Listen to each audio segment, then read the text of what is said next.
Senhor Jesus, muito obrigado, Senhor, por esse dia na Tua presença. Obrigado, Senhor, pela certeza, Senhor, de que o Senhor tem um plano, que o Senhor começou há tanto tempo, que o Senhor mantém esse plano, mantém esse alvo, mantém, ó Deus, a Tua fidelidade com o Teu povo, conosco, Senhor, e com todo o Teu povo. Ó Deus, temos a certeza também de que o Teu plano vai chegar ao final desejado, vai cumprir todo o Teu desejo, Senhor. Ó Deus, e por isso, Senhor, nós estamos diante de Ti nesta manhã, desejando, Senhor, ansiando, ó Deus, para que o Senhor revele os Teus caminhos para nós, Senhor, para que nós também possamos fazer parte, ó Deus, não só de estar dentro do Teu povo de uma forma vaga, mas estar realmente dentro do centro da Tua vontade, vendo, ó Deus, cooperando, sendo parte assim, ativo dos Teus propósitos, Senhor. Ó Deus, fala conosco nesta manhã, abre o nosso coração, ó Deus, gera algo dentro de nós que vai realmente continuar durante os próximos dias e semanas, para que, ó Deus, o nosso caminho possa ser guiado e apressado, Senhor, por Ti, para chegar ao final que o Senhor deseja. Em nome de Jesus te suplicamos, Senhor. Amém. Então, continuando em 2 Crônicas 29, estamos aqui nessa história de Ezequias.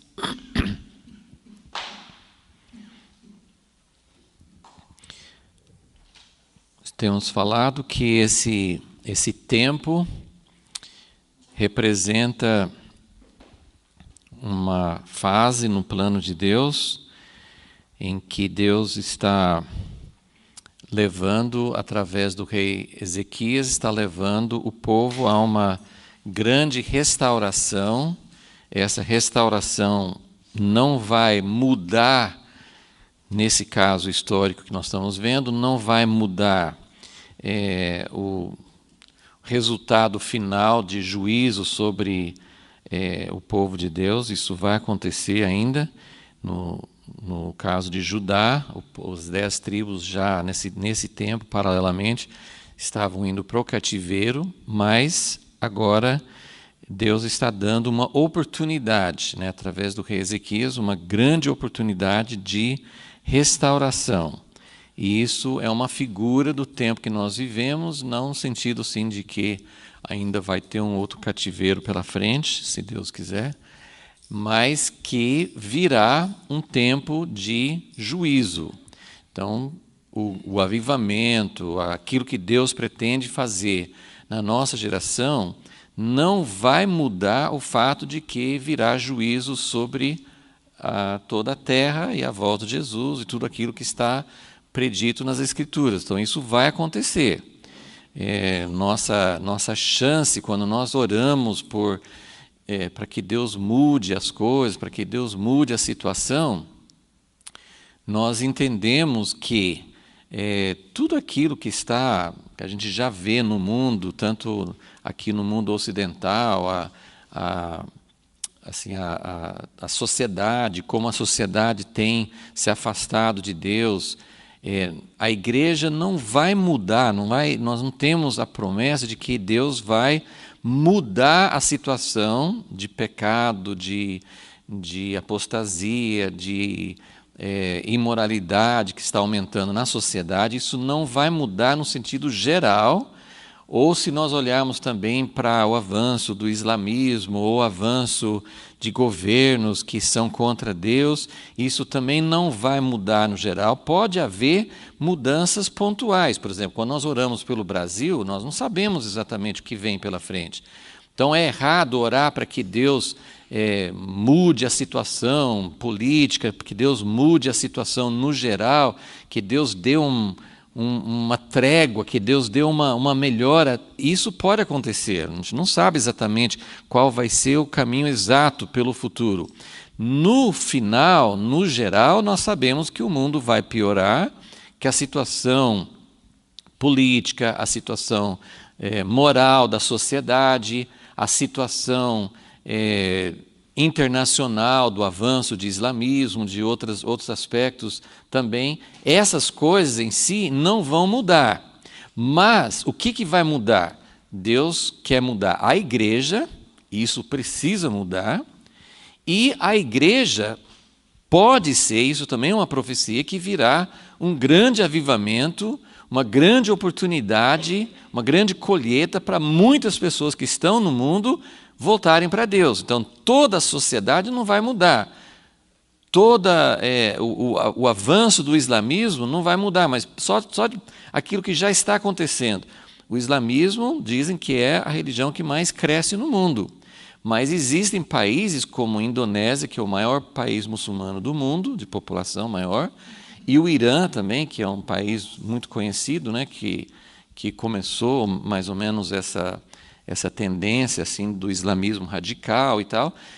A igreja está aumentando assim, a passos largos, está tendo um avivamento nesses dois países, entre alguns outros, né, mas assim, de acordo com os pesquisadores, as pessoas que estão por dentro, nunca houve tantas conversões de muçulmanos para o Senhor como está havendo nos últimos anos. Mas mesmo assim, o islamismo está avançando no mundo mais do que o cristianismo. Então é uma coisa ruim, mas isso pode mudar.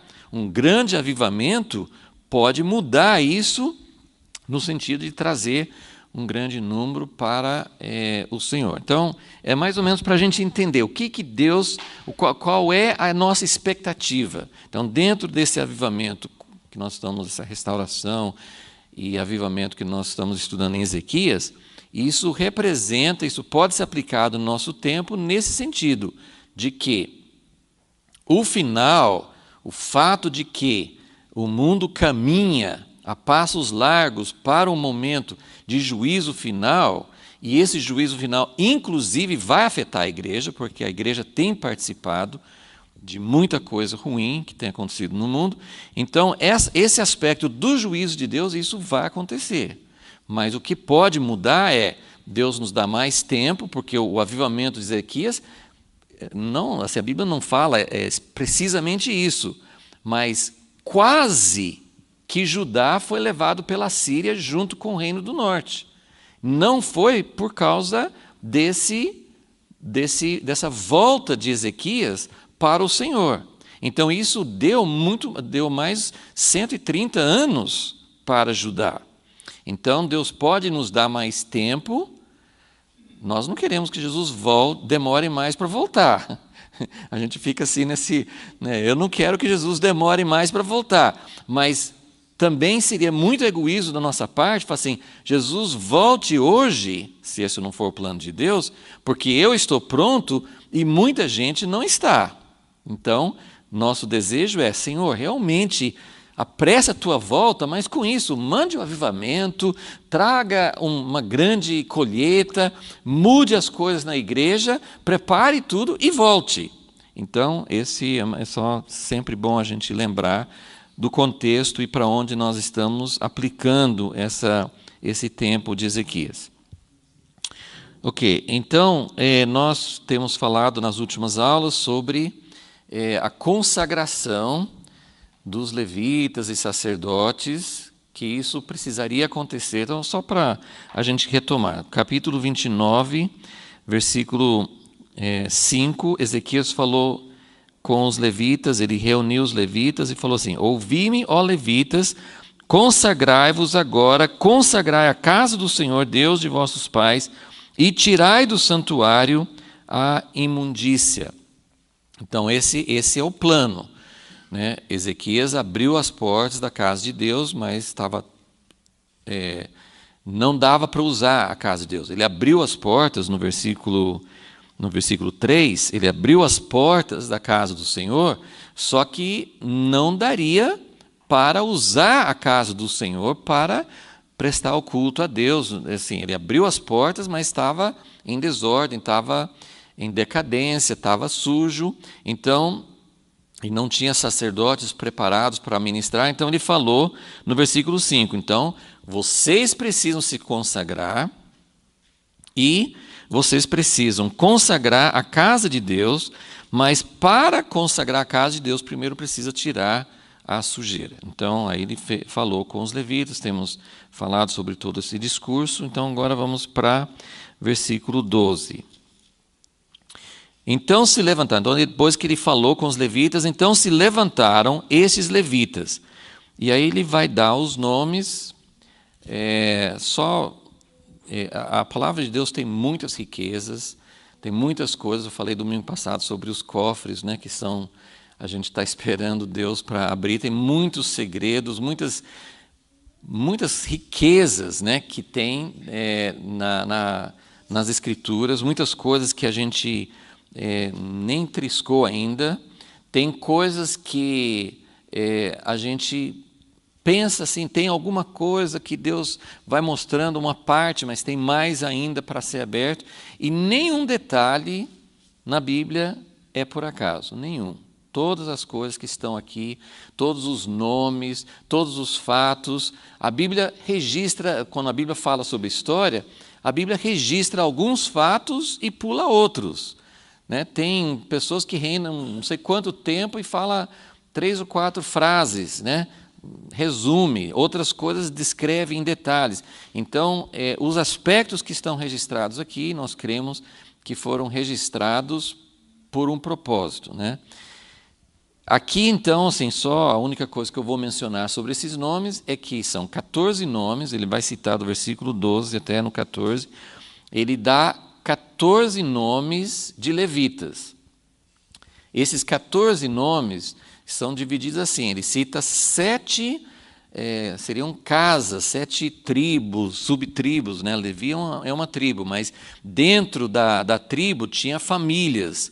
E lá no início, em Números, Êxodo, em Números, né, quando Deus organizou os levitas, fala eram 3 famílias principais dos levitas. Estão aqui, ó.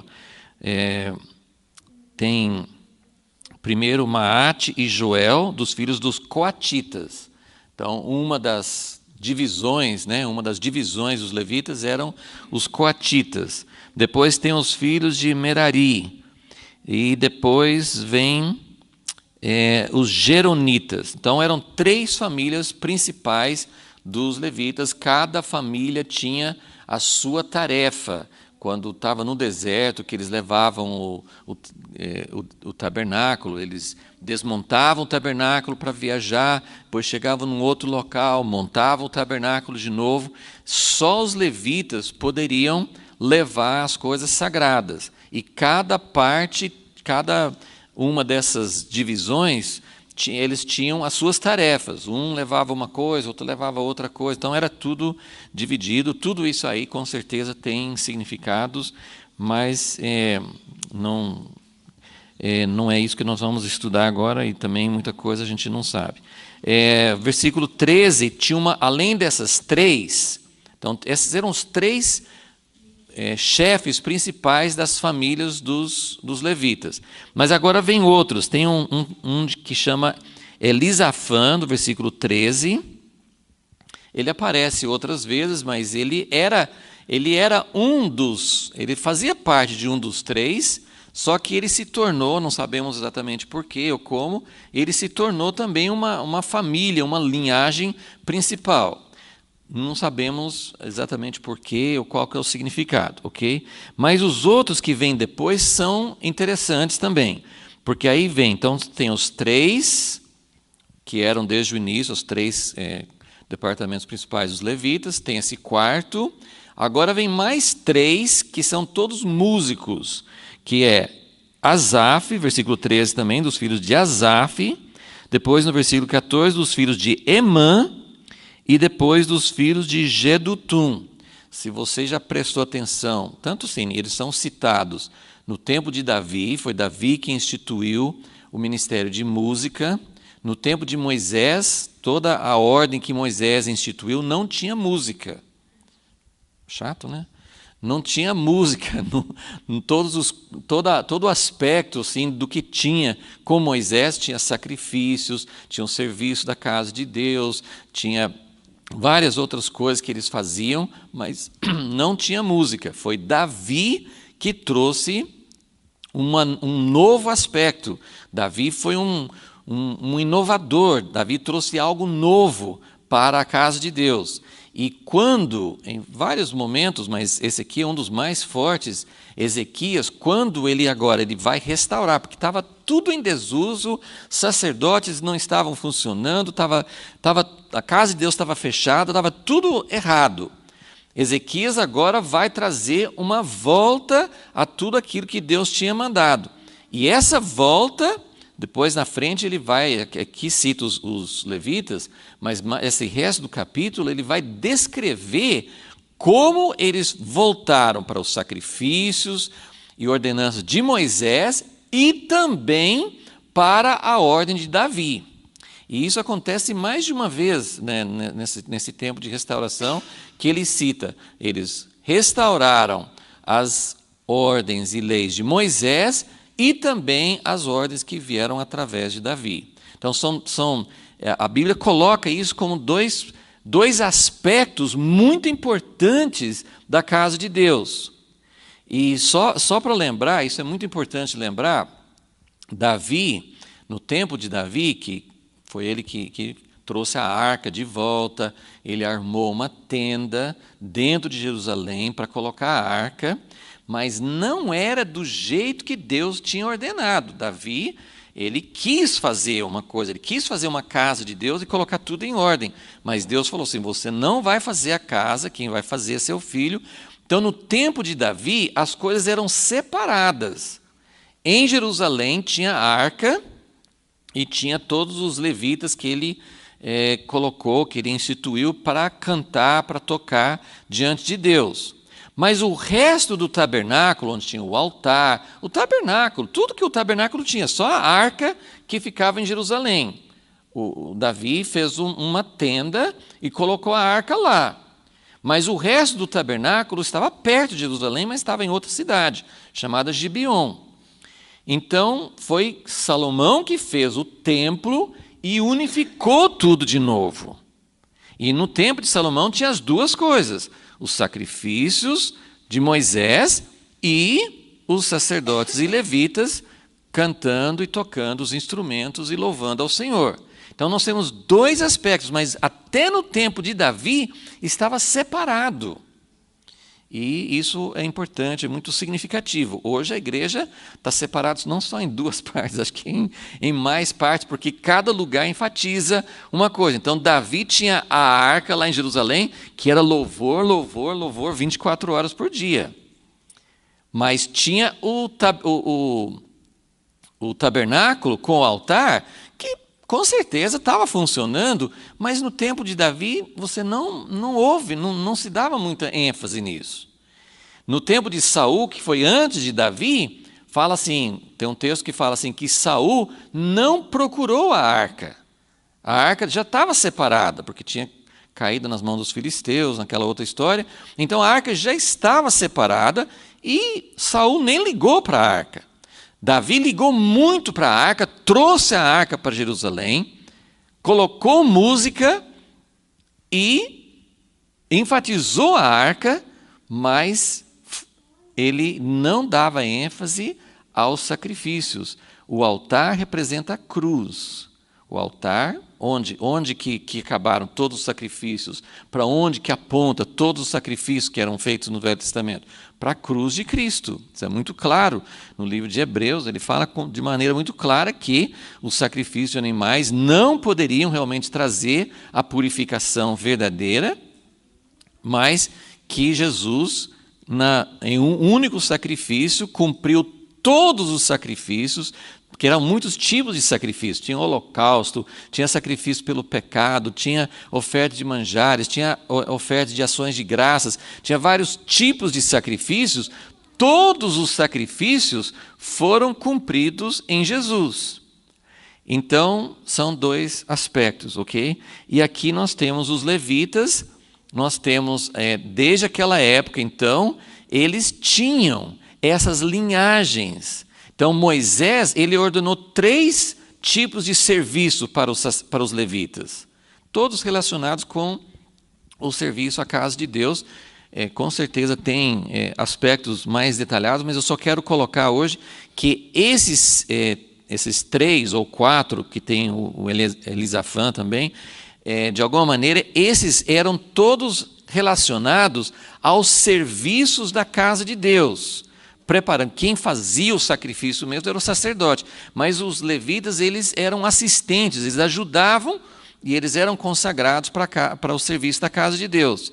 Mas depois de Davi, além desses 3, nós temos outras sequências, outras famílias, outros departamentos, que eram os departamentos de louvor. Então aqui cita, isso é significativo, sendo que ele cita os descendentes de Asaf, os descendentes de Emã e os descendentes de Jedutum. Se você olha nos Salmos, em vários salmos escritos por Asaf, e tem desses outros 2 também, Emã e Jedutum. Se você olhar o título dos salmos, você vai encontrar salmos escritos por eles, e também no tempo de Davi fala que todos eles serviam, eles com certeza eles compunham músicas, eles dirigiam. Lá no final de 1 Crônicas, ele tem todo um capítulo que ele fala sobre o serviço de música e como era separado. Então, todos eles, são diferentes chamamentos, e todos eles estavam parados, todos eles estavam inativos. Então, esse momento de Ezequias é um momento em que há um retorno para a casa de Deus e para todas as funções que estavam inativas.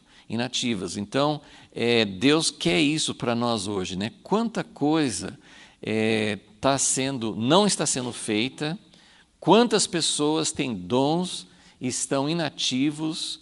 A casa de Deus está em vários estágios, né, de impureza, né? Assim, hoje não temos só um quadro, nós temos várias situações, né? Igrejas podem estar em vários tipos diferentes de afastamento dos propósitos de Deus, né?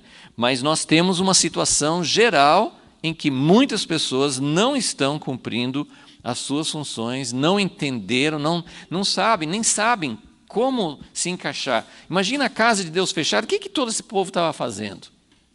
Né? Eles estavam envolvidos no seu dia a dia, mas não era esse o chamamento que Deus tinha para eles, né?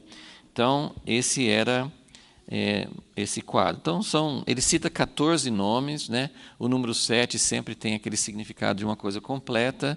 Então, são 7 famílias, 7 departamentos, cada um com 2 pessoas aqui. Quer dizer que todos os departamentos estavam sendo reativados, ressuscitados para começar a funcionar. Ok? Versículo 15. Então, essas 14 pessoas que iam mobilizar as outras, a gente sempre vê esse padrão que, quando Deus quer fazer alguma coisa, tem um momento de avivamento que vai alcançar todo o povo, mas para que haja uma restauração, para que haja um retorno, para que haja uma volta para o Senhor, Deus sempre trabalha primeiro com um grupo menor que vai começar a afetar os outros, Então, é como você jogar uma pedra num poço, numa poça, assim, num lago, e aquilo vai formando ondas, né, que vão ampliando cada vez mais. Então, essa é a ideia que Deus faz assim. Versículo 15. Então, os 14, se mobilizaram, e eles ajuntaram seus irmãos, consagraram-se e vieram conforme a ordem do rei, segundo as palavras do Senhor, a fim de purificarem a casa do Senhor. Então, mais uma vez, nós temos aqui essa sequência. Primeiro, eles se consagrarem. Aqui na minha tradução fala santificaram-se. Parece uma coisa assim, de bater o dedo, santificou, você vai lá e faz. Se consagrar teve um processo. Não fica muito claro aqui, mas o consagrar, assim, eles já eram consagrar ou santificar, que vem da mesma origem, né, que é se separar para o serviço do Senhor. E essa separação eles já eram chamados para isso, então seria um retorno para isso, mas com certeza isso envolvia um sacrifício, né? Eles faziam um sacrifício, como eles vão fazer depois pela casa de Deus, descreve em detalhes. Aqui, realmente, eu também parei nisso, mas que interessante, né? Eles se consagraram e já começaram a trabalhar, porque no versículo 17, começaram a consagração, aqui já está falando sobre a casa de Deus, começaram a consagração no primeiro dia do primeiro mês. Então, parece que o deles parece que foi meio rápido mesmo, né? Mas é algo em cima de um chamado que já existia, né? Então, era realmente eles voltarem ao Senhor. A impressão é que essas coisas também eu não sei exatamente como a gente pode aplicar, porque, na verdade, provavelmente eles não podiam fazer um sacrifício, porque a casa de Deus estava em desordem. Então, eu acho que a consagração deles era: Senhor, eis-nos aqui, nós estamos prontos para o que o Senhor quiser, nós vamos fazer uma limpeza da casa, e depois dessa limpeza que nós vamos oferecer os sacrifícios. Então, parece que foi assim, né? Que a consagração, o processo, seria através de sacrifício. Mas eles não podiam fazer sacrifício porque a casa estava em desordem, né? Então, acho que foi algo assim, né? Tinha também bastante assim, ritos além de sacrifícios de animais, a consagração envolvia muito assim, que até nós lemos alguns textos numa das aulas atrás, que tinha bastante coisa de lavar as roupas, se lavar. Então, essa consagração pode ter envolvido isso, né? Assim, tipo uma lavagem cerimonial, uma coisa assim especial diante de Deus para isso também. Então, eles ajuntaram seus irmãos, se consagraram e vieram conforme a ordem do rei, segundo as palavras do Senhor, a fim de purificarem a casa do Senhor. Nós vamos observar isso depois, mas uma coisa muito importante sobre o rei Davi e agora o rei Ezequias é que quando realmente tinha um rei, segundo o coração de Deus, ele levava o povo a entender que Deus era o verdadeiro rei. Lembra toda aquela história quando o povo pediu um rei, antes de ter o primeiro rei, né, pediram Samuel. Nós queremos um rei como todas as outras nações. Aí Deus até falou assim: eles não estão rejeitando você, Samuel, eles estão me rejeitando. Então dá a impressão assim: bom, se tem um rei humano, então Deus deixou de ser rei. E aí, a motivação do povo era essa, porque eles não queriam depender de Deus, eles queriam um rei que resolvesse, eles não iam precisar ficar buscando Deus, ia ter um rei que ia resolver o problema para eles. E geralmente, na maioria das vezes, na maioria da história, o rei humano tomava o lugar de Deus. Mas não precisa ser assim. Deus quer um governo humano, porque Ele quer governar junto conosco, através de nós, mas o rei precisa ser alguém que leva as pessoas a se submeter ao rei, que é Deus, a conhecer o reino de Deus. Então, quando Davi ora, em 1 Crônicas 29, ele fala assim: Deus, teu é o reino, tu é a glória, tudo existe em função de ti. Quer dizer, ele como rei, ele reconheceu Deus como rei e apontou todos para lá e levou a nação a se submeter ao reinado de Deus.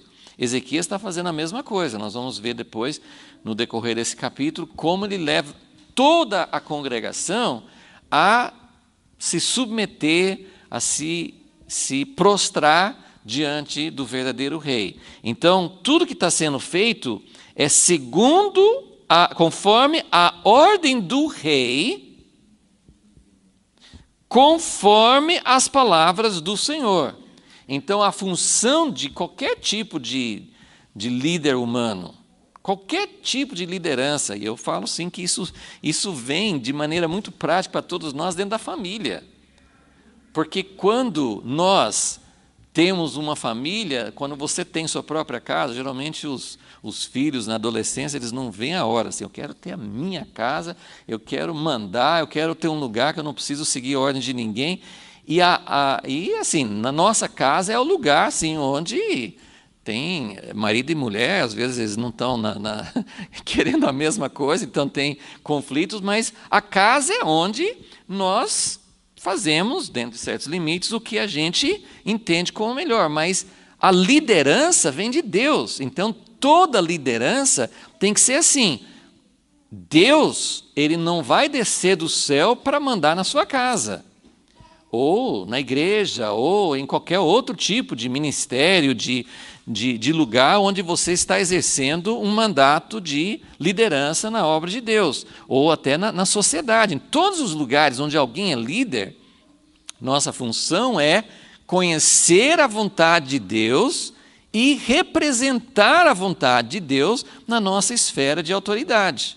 Então é isso que o rei estava fazendo. Eu acho muito importante a gente entender que Ezequias foi um rei, ele dava as ordens, mas as ordens dele vieram de onde? E Crônicas mostra isso. Lá na frente ele vai falar, então Ezequias restaurou toda a ordem que Davi instituiu, mas depois fala assim, quer ver? Vamos, está nesse capítulo aqui, ó, versículo 25. Pôs os levitas na casa do Senhor com símbolos, alaúdes e harpas, conforme a ordem de Davi. Quem mandou nisso aí foi Davi.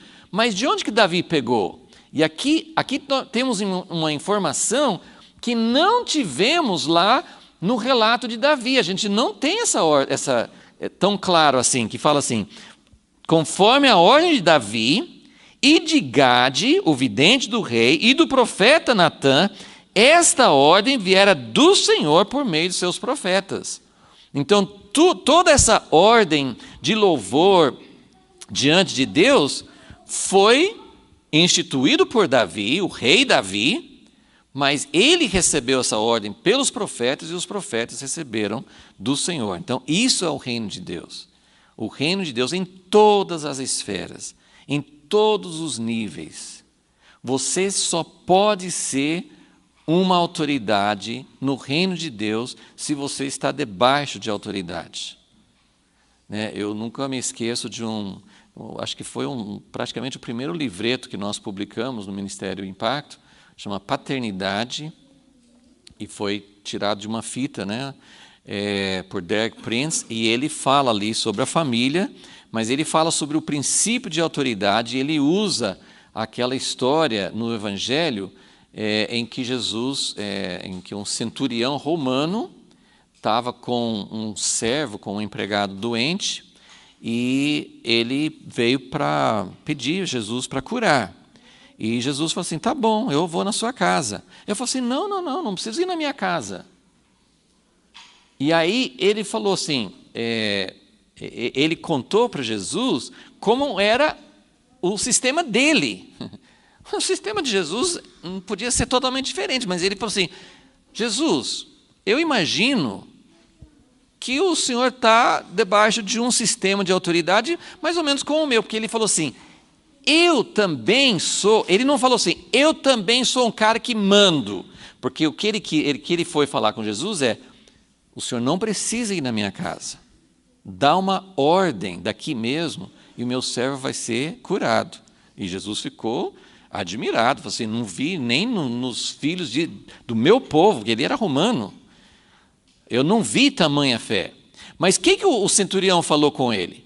Falou assim, o Senhor manda, eu também mando. Não, ele falou assim, eu mando sim, mas ele falou assim, eu também sou um homem debaixo de autoridade. Ele não falou assim, eu também sou um cara que mando. Ele falou assim, eu tenho um centurião, vem da palavra 100, ele era responsável por 100 soldados, um centurião. Então ele falou assim, eu tenho autoridade para falar assim, vai, faça isso, todos os que estão debaixo de mim cumprem as minhas ordens. Mas por que eles cumprem as minhas ordens? Porque eu estou debaixo de autoridade. Então, esse é o princípio do reino de Deus.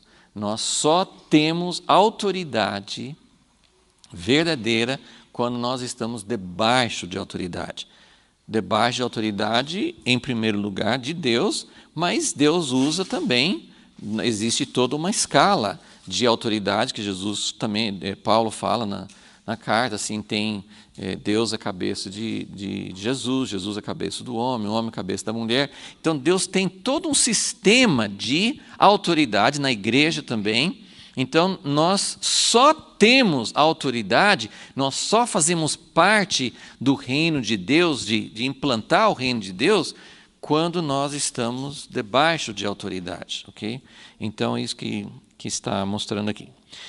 Então, conforme a ordem do rei, segundo as palavras do Senhor, a fim de purificarem a casa do Senhor. Versículo 16. Os sacerdotes entraram na casa do Senhor para a purificarem. E tiraram para fora, ao átrio da casa do Senhor, toda a imundícia que acharam no templo do Senhor. Os levitas a tomaram e a levaram para fora ao vale do Cedron. Começaram a consagração no primeiro dia do primeiro mês, no 8º dia do mês chegaram ao alpendre do Senhor.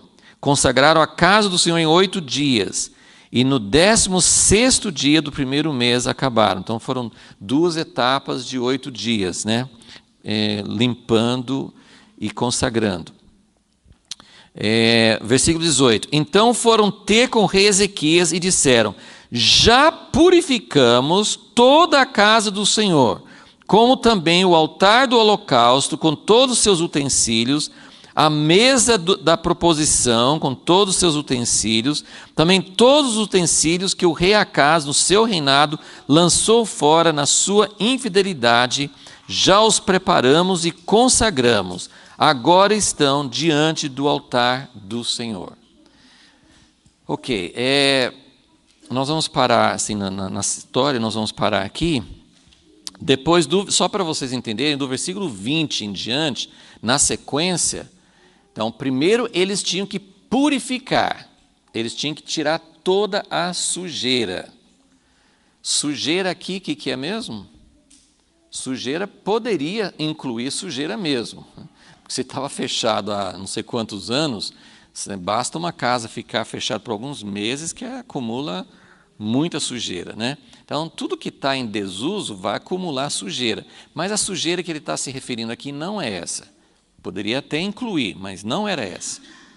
A sujeira que está referindo aqui é aquilo que o pai de Ezequias, o rei Acaz, tinha colocado. Então, nós não vamos tomar tempo de voltar lá, mas tem em 2 Reis, acho que 16, e 2 Crônicas 28, conta que Acaz ele foi além. Então, só também um aspecto assim, para a gente pedir revelação de Deus, porque são vários estágios no nosso afastamento de Deus. O primeiro estágio, assim, o que a Bíblia fala, assim, que a gente tem falado muitas vezes nas aulas aqui, é idolatria. Então, quando nós colocamos no nosso coração, naquele tempo era físico. Então, eles tinham, né, nessa época, tinha o templo, onde era o culto a Deus, mas lembra que eles faziam outros lugares, como é que era chamado? Eles arrumavam um monte de outros lugares, chamados lugares altos, né? Embaixo de toda árvore, em todo morro. Eles arrumavam um monte de outros lugares, conforme os costumes idólatras das outras nações. Eles tinham outros lugares. Então, o que a gente entende é que eles faziam uma mistura.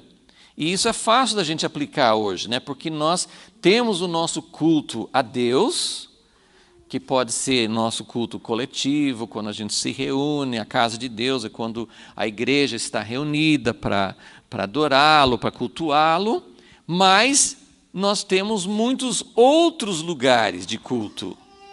Então, são outras coisas que ocupam um lugar de Deus, mas é uma coisa paralela.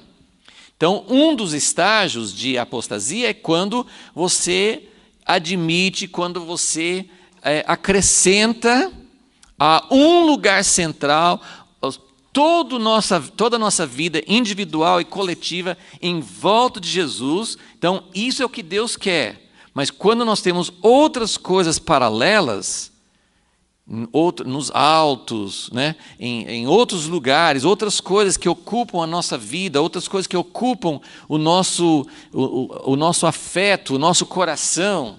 Então são coisas paralelas. Isso é um estágio. Mas Acaz foi além disso. Lembra a história que ele foi lá para Damasco e ele viu um altar lá, achou aquilo muito bonito e mandou uma foto, né, pelo celular dele, né? Ele mandou uma foto. Ele assim, naquela época, ele conseguiu. Eu falo assim que ele mandou foto porque foi à distância. Ele estava lá em Damasco com toda a dificuldade deles, que eles não tinham celular, não tinham nenhum tipo assim, de comunicação rápida. Assim. Ele mandou por carta, mandou um mensageiro e explicou tudo que ele tinha visto. Olha que difícil, ele teria que explicar em palavras exatamente como ele viu, porque ele mandou uma ordem para o sacerdote de Deus, lá em Jerusalém, e falou assim: eu quero que você faça um altar igualzinho esse que eu vi. Quando eu chegar, eu quero esse altar do jeito que eu vi aqui, eu quero chegar e ver igual. E não tinha foto, e não tinha, assim, ele mandou a descrição. E o cara fez igual. Palmas para ele. Palmas? Não, foi uma coisa terrível, porque ele era sacerdote de Deus. Ele fez esse altar não para colocar num alto. O que ele fez com esse altar? Ele colocou esse altar na casa de Deus. Ele tirou o altar de bronze do lugar, separou, deixou do lado e colocou um outro altar no lugar. E aí fala outras coisas que ele fez, os utensílios, aqui cita, né, versículo 19, todos os utensílios que o rei Acaz no seu reinado lançou fora. Então ele inutilizou um monte de coisas e ele mudou. Então a imundícia que tinha que tirar da casa de Deus, imundícia para Deus, sujeira para Deus, é aquilo que contamina o nosso coração. E a gente sempre volta para mim, eu sempre penso, quando fala nessas coisas do Velho Testamento, eu me reporto ao Novo Testamento, que tem as chaves, né, para a gente entender. No Novo Testamento, em 2 Coríntios 6, no final do capítulo 6, e chegando no capítulo 7, versículo 1, antes ele falou assim: sai de Babilônia, sai da impureza, sai da sujeira. E depois no capítulo 7, versículo 1, ele fala: portanto, meus irmãos, purificando-nos de toda a impureza da carne e do espírito. Então nós temos coisas que nos purificam, que nos contaminam na carne e no espírito. E a carne, a Bíblia fala muito assim de paixões carnais, né? E o que mais simboliza, tem vários tipos de cobiça, de glutonaria, tem várias paixões carnais, mas assim, a que mais chama atenção é a paixão sexual, a impureza sexual, a que mais, e a Bíblia, o Novo Testamento fala muito, tira todas essas paixões, foge de prostituição, foge, né, se a Bíblia fosse escrita hoje, assim, foge de pornografia, foge de filmes, foge de tudo que contamina a sua mente, foge de todas as coisas que purificam a sua carne, porque nosso corpo é um templo do Espírito Santo, e tudo que contamina esse corpo, isso aqui é uma coisa carnal, Deus não liga para isso. Se eu como saudável, se eu não como saudável, assim, o que Deus tem a ver com isso? Nossa justiça não é baseada naquilo que come. Jesus falou assim: não é o que entra na boca que contamina o homem, é o que sai. Mas a Bíblia fala que o corpo, o que contamina o coração, é o que sai do coração. Mas a Bíblia fala que o nosso corpo é templo do Espírito Santo. Então, por que a gente foge de vícios? Né? Por que nós achamos que vícios fazem mal? A pessoa fala assim: eu fumando, eu não estou prejudicando ninguém. Está contaminando todo mundo que está em volta, né? Mas, né, eu não estou fazendo mal para os outros, né? E realmente a igreja evangélica colocou muita ênfase assim, que a pessoa que se batiza, que faz parte da igreja, não fuma, não bebe, né? Assim, é o símbolo, assim, e sendo que a gente faz muitas coisas, Jesus falaria assim também, não é a fumaça que sai do pulmão que contamina, né? Assim, é aquilo que sai do seu coração. Então, tem coisas muito piores, mas eu estou querendo dizer assim, o corpo também é um templo do Espírito Santo. Então, também não, o corpo é o templo do Espírito Santo, então também tem contaminação. Então, tudo que contamina o corpo e o espírito. O que contamina o espírito? Toda adoração, porque o espírito é onde a gente adora.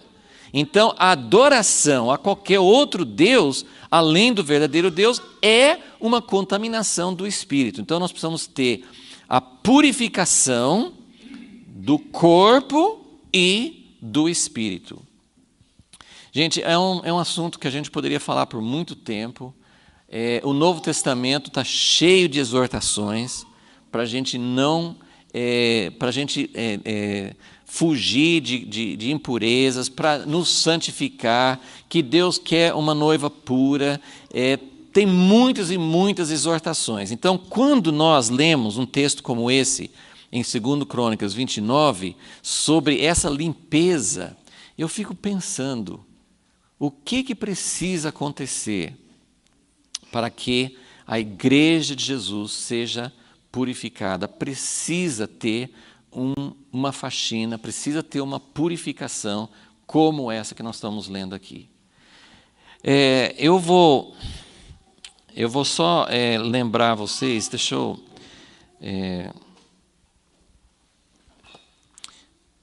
Vamos para Isaías 52, lá naquele texto que eu citei, eu não estou relendo, eu espero que vocês se lembrem, o texto de 2 Coríntios 6, que fala sobre sai do povo de Babilônia, sai dela, povo meu.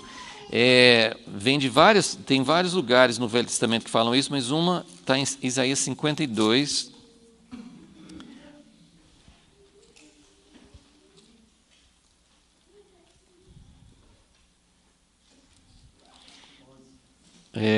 Versículo 11, eu só vou tentar mostrar um pouquinho o contexto, porque ele está falando sobre a própria segunda vinda está incluída. Assim, muitas vezes nos profetas não fica muito claro, assim, nesse momento, eles não tinham nem esse entendimento exatamente como que Jesus ia voltar, não tinha vindo a primeira vez ainda, para eles era uma única vez, né? Eles não viam que eram duas vezes, mas quando ele fala, vamos voltar para o versículo 9, rompei em cânticos de júbilo juntamente, ó ruínas de Jerusalém, pois o Senhor consolou seu povo, remiu a Jerusalém. Então os profetas muitas vezes falavam assim de restauração, né, que depois de muito tempo de juízo, de disciplina, Deus ia restaurar a nação de Israel e também assim, isso inclui a ideia de restauração de todo o povo de Deus. Versículo 10, o Senhor desnudou seu santo braço. Quando que Deus vai fazer isso? Quando Jesus voltar. Quando que Jesus vai desnudar? Porque hoje Deus age com seu braço, mas está escondido, não está revelado. Mas quando que todo mundo vai ver que Deus age mesmo? Quando Jesus voltar.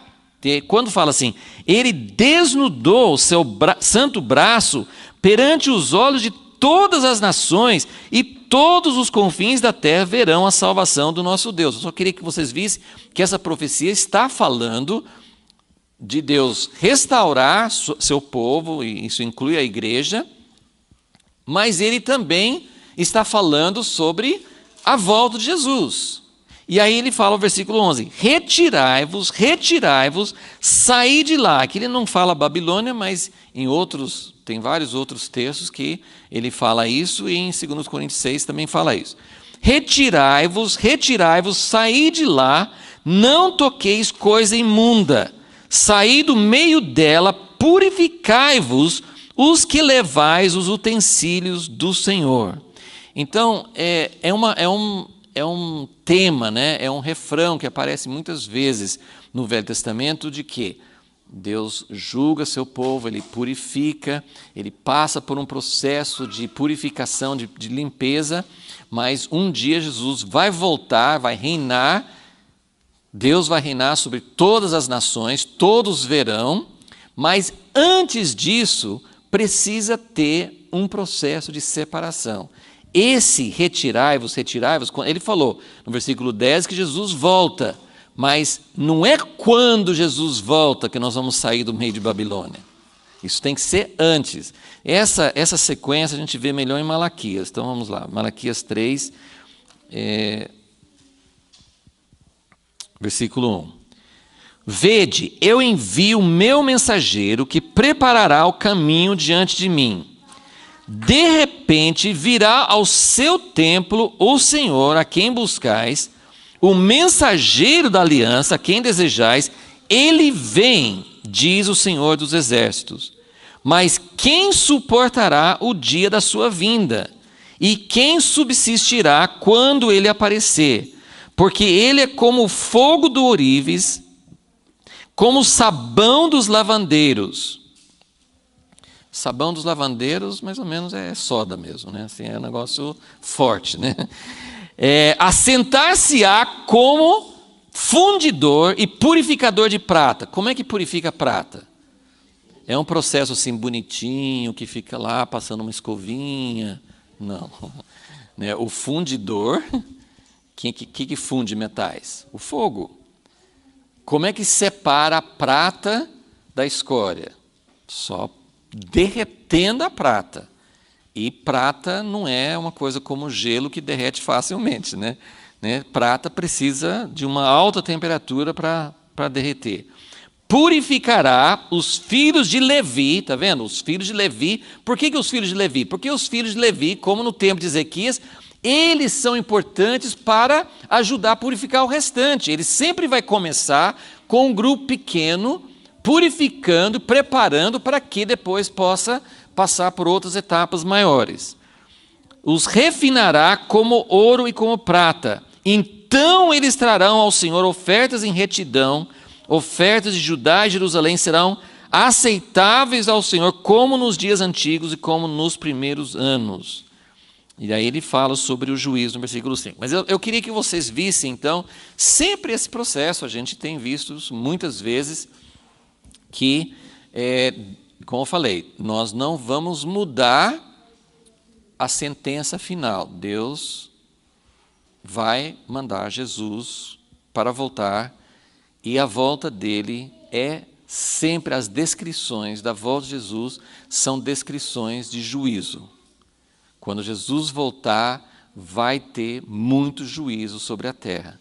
Mas antes disso, ele não voltou ainda, porque ele quer dar oportunidade para nós, e a igreja é que precisa estar preparada. E aqui fala, né? Versículo 1, vede, eu envio o meu mensageiro que preparará o caminho diante de mim. E como é que ele vai preparar? Fazendo essa limpeza na casa de Deus. Então, tudo isso que está acontecendo com Ezequias é uma pequena amostra, é um pequeno quadro de como Deus quer fazer essa limpeza que precisa acontecer para que ele possa vir antes dele voltar e todo olho ver, e ele vai reinar e todas as nações vão ver, e vai ter juízo, mas vai ter restauração, vai ser uma coisa gloriosa. Mas antes de tudo isso, ele vai voltar para a sua casa, em espírito. Ele, assim, eis que eu envio, e aquele que vocês desejarem, que vocês estão desejando, vocês querem Jesus. Amós fala assim, cuidado, vocês que querem a volta do Senhor, o dia do Senhor vai ser um dia de juízo. Então, para a gente desejar a volta de Deus, Jesus, nós precisamos entender o que está incluído, e precisamos entender que precisa ter uma grande limpeza, uma grande purificação, ok? Então vamos voltar para Crônicas, segundo Crônicas 29. E aqui eles falam, aqui tem um outro detalhe que eu acho que vale a pena a gente observar. Segundo Crônicas 29, versículo 16, fala então que eles entraram na casa do Senhor, tiraram para fora toda a imundícia que acharam no templo do Senhor. Os levitas a tomaram e a levaram para fora ao vale do Cedron. As coisas assim, tem muitas coisas que a gente lê, não conhece a geografia, não sabe onde fica, e nem sempre isso é o mais importante. Mas esse lugar, Vale do Cedron, ele é citado várias vezes na Bíblia, e é um lugar bem significativo. Então, só imagine comigo o seguinte: Jerusalém fica em cima de uma montanha, né, no alto. Tem o Monte Sião, tem o Monte Moriá, mas assim, Jerusalém fica em cima de um alto. Então, se todo mundo já viu as fotos do Monte do Templo. Então, para quem geralmente essas fotos que vocês veem, assim, aquela foto que tem hoje, não tem o templo, hoje tem uma mesquita, né? E tem aquele domo, né? Aquela coisa dourada assim ali, né? Que fica bem no lugar onde era o templo. Então, quem está tirando aquela foto, geralmente está provavelmente no Monte das Oliveiras, porque é assim: tem um monte onde fica Jerusalém e tem o Monte das Oliveiras. E entre esses dois montes tem um vale. E lá embaixo no vale tem é seco hoje, né? Mas tem um ribeiro que era chamado de Cedron, ok? Então, quando Jesus, por exemplo, a única vez que esse Cedron é citado no Novo Testamento é em João 18, versículo 1. O que estava acontecendo ali? Jesus tinha acabado de cear com os discípulos, a última ceia, né? João 13, João 14, 15, 16, e depois a oração 17. Tudo isso ali João 14 foi dentro do cenáculo. Aí, no final, se você acompanha a leitura, ele fala no final do capítulo 14, ele fala assim: levantemo-nos e vamos-nos daqui. Mas ele continua falando, capítulo 15, ele fala sobre a videira verdadeira, porque eles saíram do cenáculo. Se a gente fosse filmar tudo, assim, vendo um filme, João 14 está dentro do cenáculo, falando com eles. Em João 15, eles já estão andando e passaram por uma videira, né, um lugar onde tinha as videiras. Ele foi falar e provavelmente em algum momento ele até parou na caminhada e fez a oração de João 17. Em João 18, o primeiro versículo fala assim: então Jesus atravessou o Cedron. Então você está visualizando, Jesus desceu do monte onde estava Jerusalém, o cenáculo, tudo na cidade, desceu a ladeira, conversou com os discípulos, fez a oração, e depois João 18 fala assim que ele atravessou o Cedron.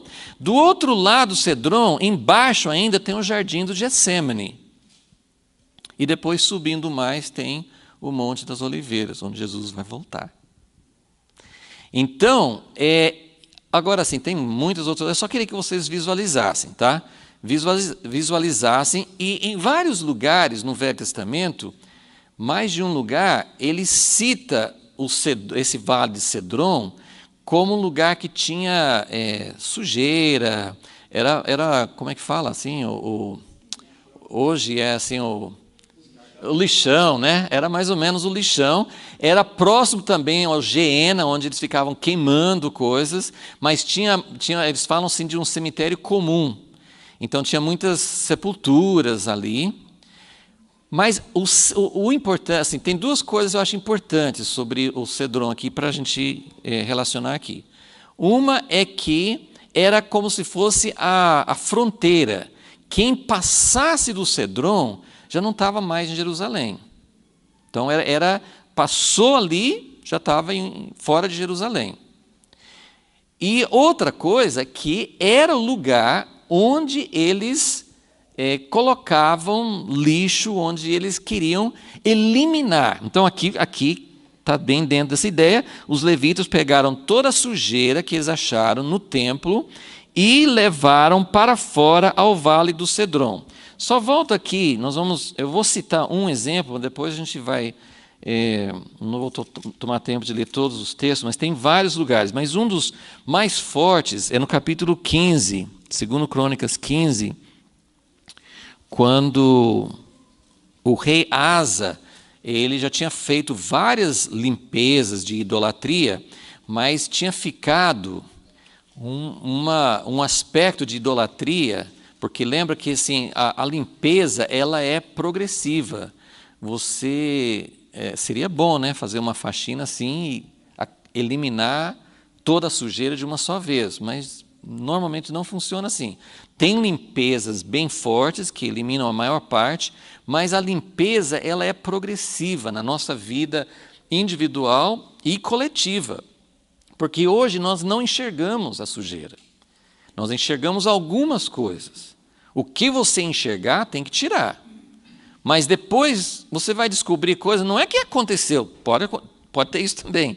Né? Assim, o banho, a limpeza corporal tem que acontecer todos os dias, porque sempre tem nova sujeira.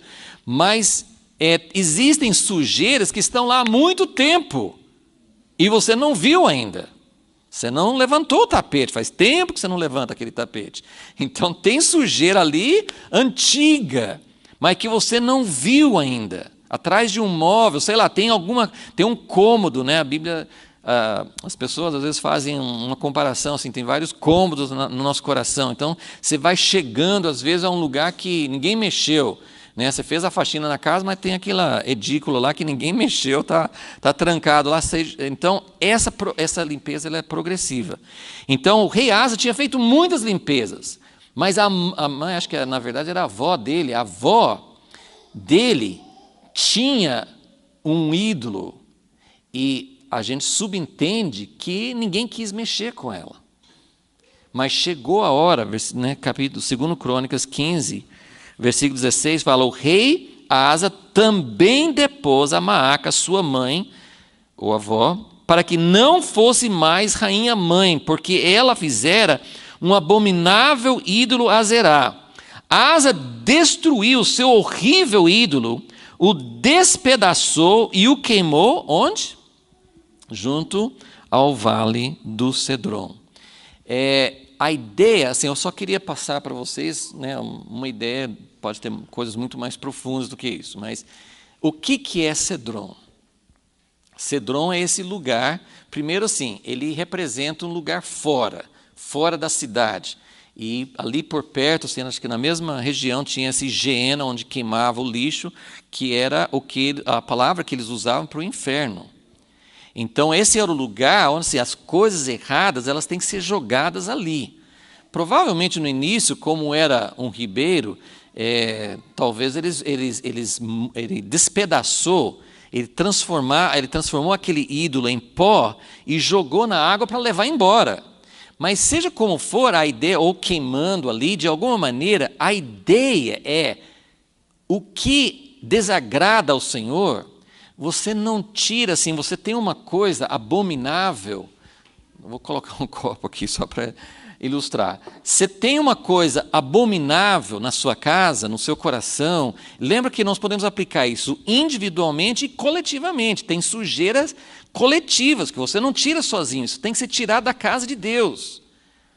Tem culto ao homem, tem exaltação humana, tem materialismo, tem muita coisa que está assim. Você pensa que tirou orgulho. Como é que você tira orgulho? Como é que você tira ambição? Como é que você tira essas coisas? Tem que ter uma ação progressiva. Mas a coisa importante é quando você tem uma coisa contaminada, suja, você não faz assim, bom, Deus não gosta disso, então, deixa-me ver, eu vou esconder, eu vou colocar aqui, para ninguém ver. Mas está ali. A hora que você não tiver assim tão, com o seu coração tão aberto para Deus, você vai lá e pega de volta. Então, é uma sugestão. Assim, o que significa levar essas coisas? Ele tirou todas as coisas, como o rei Asa. Ele não falou assim, a minha avó tem esse ídolo, então ela não vai ser mais rainha-mãe. Era um bom passo. Mas não só isso, ele pegou o ídolo dela e não guardou. Ele pegou o ídolo e despedaçou e levou para esse lugar. Tá? Então, o sentido é As coisas que Deus abomina, elas precisam ser destruídas. Agora eu pergunto, como é que a gente destrói? Porque nós estamos falando hoje, né, existem coisas materiais, existem coisas físicas. Né? Se você está guardando alguma coisa que Deus abomina, tem coisa que você pode destruir literalmente. Mas a maioria dos nossos ídolos, das coisas que contaminam nosso coração e nossa vida coletiva ou individual, são coisas que você não são tangíveis, não são concretas. Né? Então, eu só vou ler para vocês o que é esse cedron? Como é que a gente acaba com essas coisas? E a Bíblia fala sobre a cruz de Cristo, não só como sacrifício, mas é onde morrem todas as coisas que desagradam a Deus. Então, como que você aplica isso? Não é uma palavra mágica. Eu achei, o Vale do Cedron, levar essas coisas para lá e levar para a cruz. É lógico que tem que ser algo mais prático do que isso. Mas eu vou ler esses 3 lugares assim, nas epístolas, né? Colossenses 3.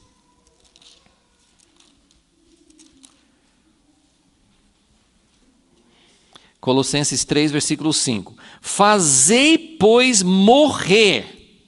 Fazer morrer. Gente, é interessante isso. Né? Lógico que tudo vem de Deus. É Jesus que levou na cruz. Eu não consigo matar a mim mesmo. Eu não consigo matar a minha ambição, meu orgulho, meus desejos impuros. Eu não consigo. Isso é uma coisa que a gente não faz. Mas tem alguma coisa da nossa que envolve a nossa participação, porque aqui no Novo Testamento, na Nova Aliança, Paulo está dizendo, fazei morrer. Agora, é claro que isso aqui está, versículo 3, voltando, né? Pois morrestes e a vossa vida está oculta em Cristo Jesus. Então, se Jesus não tivesse levado tudo isso na cruz, eu podia tentar o resto da minha vida fazer morrer, não ia ter feito nenhum. Agora, eu morri com Cristo. Agora, fazei morrer, leve para a cruz, fazei, pois, morrer a vossa natureza terrena, prostituição, impureza, paixão, vil concupiscência, avareza, que é idolatria. Olha, todas são coisas meio relacionadas a pecados sexuais, a desejos, e tem muitos textos do Novo Testamento que falam. Então, assim, o cristão nascido de novo, como todos nós bem sabemos, ele não está livre dessas coisas. Tudo isso morreu com Cristo na cruz, mas isso precisa acontecer na prática. Então, esse fazer morrer é algo que junto pelo Espírito Santo, não é nosso empenho só, mas exige uma resposta nossa, ok? Romanos 8,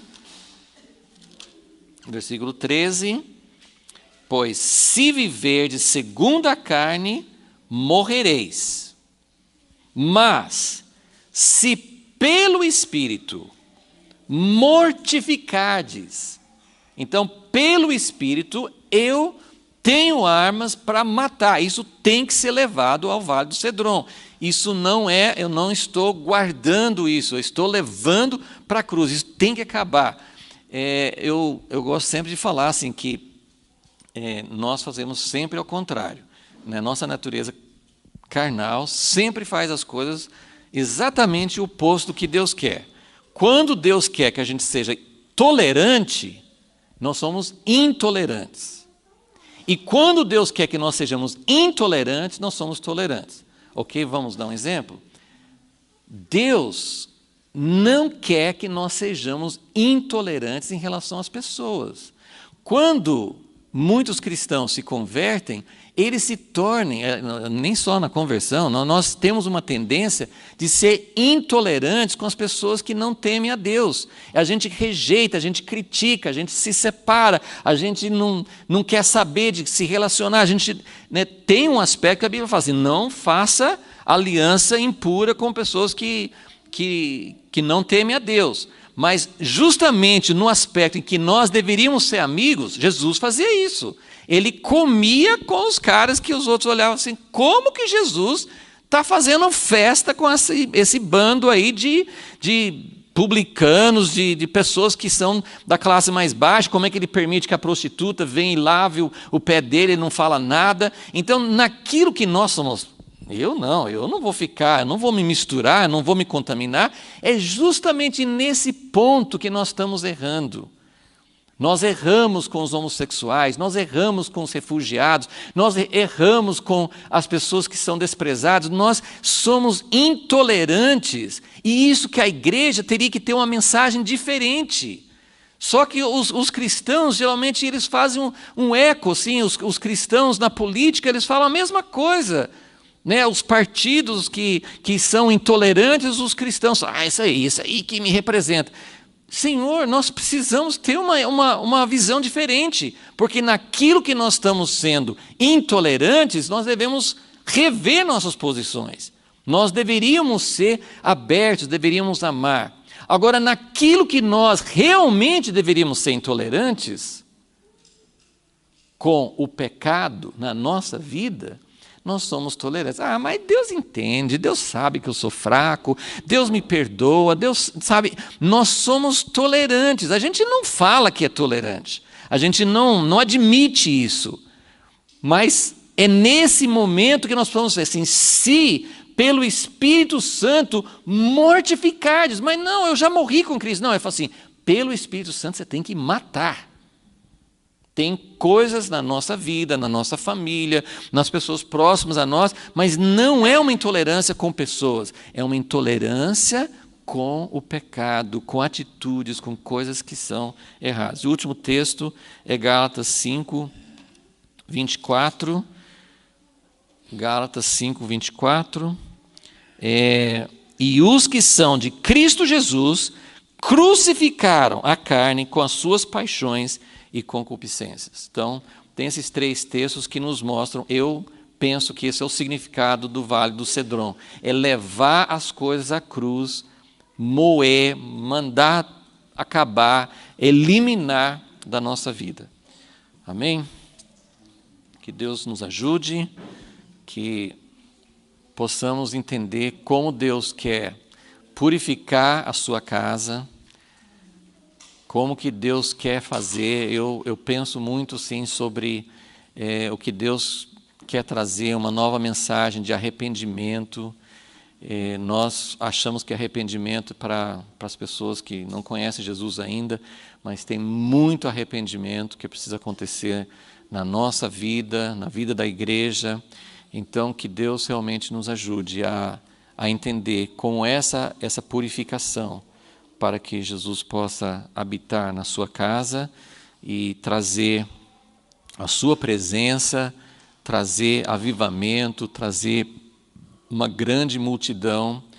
Nós temos visto o século passado, século XX, né, e até agora assim, a gente tem visto muito sobre Deus movendo pelos dons do Espírito, o derramamento do Espírito em toda a carne. Muita gente até pensava assim, aquela profecia de Joel, que ele vai derramar o Espírito Santo sobre toda a carne, já aconteceu, mas não aconteceu ainda, porque a profecia é que vai acontecer isso e Jesus vai voltar.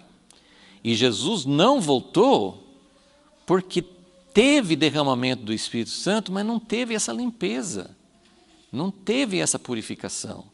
A igreja, eu não estou falando de todas as pessoas, eu não estou falando de todas as igrejas, tem pessoas, tem igrejas, tem grupos, tem ambientes onde Deus tem operado. Então eu não estou negando isso. Estou falando no geral, pensando no geral, na igreja em geral, a igreja não tem sido purificada.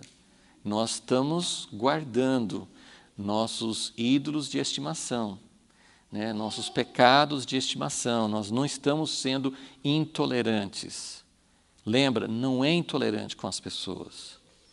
Tem líderes que estão pecando terrivelmente, mas a ideia não é ficar intolerante com a pessoa. é intolerante com a coisa. Nós temos que nos colocar diante de Deus. É a mesma coisa. O que está acontecendo no Brasil hoje? Dá vontade, né? Tem muitas pessoas, vocês devem ver assim, as pessoas que falam, eu quero uma intervenção militar, eu quero que acabe com todos os políticos, eu quero que destrua tudo. Dá vontade mesmo. Mas muitos também têm chamado a atenção, essas corrupções pequenas que tem na nossa vida, essas corrupções que tem na igreja, para Deus é tanta sujeira quanto tem na nação. Então, o que precisa acontecer? Precisa acontecer esse arrependimento, essa limpeza, essa purificação na nossa vida, que a gente comece a ter intolerância com as coisas erradas em nós. Você está fazendo coisa desonesta, mas é normal. Gente, você tá abismado com o que, com as revelações, com as delações por aí. Gente, não tem o que salvar. E era o sistema, é totalmente normal, todo mundo fazia.